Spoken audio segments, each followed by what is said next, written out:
নমস্কার, এমজেআই কিচেনে সকল বন্ধুদের স্বাগত জানাই। বড়দের প্রণাম জানিয়ে আজকের ভিডিও শুরু করছি। আমি প্রথমে এই যে চিকেনটা নিয়েছি, দিয়ে দিচ্ছি আদা রসুনের পেস্ট, দিয়ে দিচ্ছি ধনে গুঁড়ো, দিয়ে দিচ্ছি সামরিচ গুঁড়ো, সামান্য গরম মশলা গুঁড়ো, দিয়ে দিচ্ছি ফ্রেশ ক্রিম, দিয়ে দিচ্ছি দই, দিয়ে দিচ্ছি স্বাদ অনুযায়ী লবণ, দিয়ে দিচ্ছি ধনেপাতা কুচি। দিয়ে আমি ভালো করে মাখিয়ে নেব। ভালো করে মেখে নিয়েছি। এবার আমি আধ ঘন্টা এটাকে ঢেকে রেখে দেবো। তেলে দিয়ে দিচ্ছি দারচিনি, লবঙ্গ, এলাচ, একটু নেড়ে চেড়ে নেবো। এরপরে দিয়ে দিচ্ছি কাঁচা লঙ্কা, একটু হালকা নাড়বো মশলার সঙ্গে।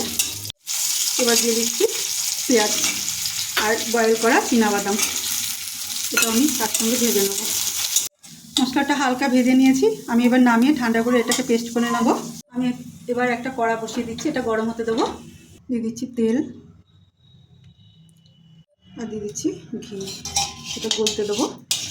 দিয়ে দিচ্ছি এলাচ, লবঙ্গ আর দারচিনি, একটু তেজপাতা। আমি এরপরে দিয়ে দিচ্ছি ম্যারিনেট করা চিকেন।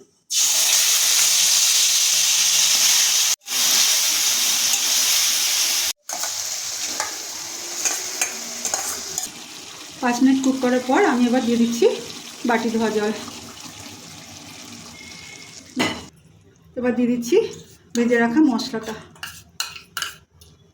আমি এবার মশলাটা ভালো করে মিশিয়ে নিচ্ছি। আর একটু মশলা ধোয়া বাটির জল দিয়েছি। চাপা দিয়ে লো ফ্লেমে কুক করেছি, মাঝে মাঝে এসে নেড়েছি। একটু ঘন হয়েছে। এবার আমি দিয়ে দেবো খুব সামান্য লবণ, আর দিয়ে দিচ্ছি কসুরি মেথি। এটা দিয়েও কিছুক্ষণ আমি কুক করব। কসুরি মেথি দিয়ে 5-6 মিনিট আমি কুক করেছি। আর এরকম অনবরত নেড়ে গেছি, না হলে নিচে লেগে যাচ্ছে। বন্ধুরা, আপনারাও চিকেন রান্না করলে এরকম অনবরত নাড়বেন, না হলে নিচে লেগে যায়। আমি এবার আরেকটু ফ্রেশ ক্রিম দিয়ে দিচ্ছি। এটা দিয়ে আরও 2-3 মিনিট আমি কুক করব। শেষে আমি দিয়ে দিচ্ছি খুব সামান্য এলাচ গুঁড়ো। এটা দিয়ে 2 মিনিট কুক করে নামিয়েই আমি সার্ভ করব। আজকের রেসিপি ভালো লাগলে লাইক করুন, শেয়ার করুন, সাবস্ক্রাইব করুন। চ্যানেলটিকে সাবস্ক্রাইব করে সবসময় আমাদের সঙ্গে থাকুন। সবাই ভালো থাকুন, সুস্থ থাকুন। আবার আসবো নতুন একটা ভিডিও নিয়ে।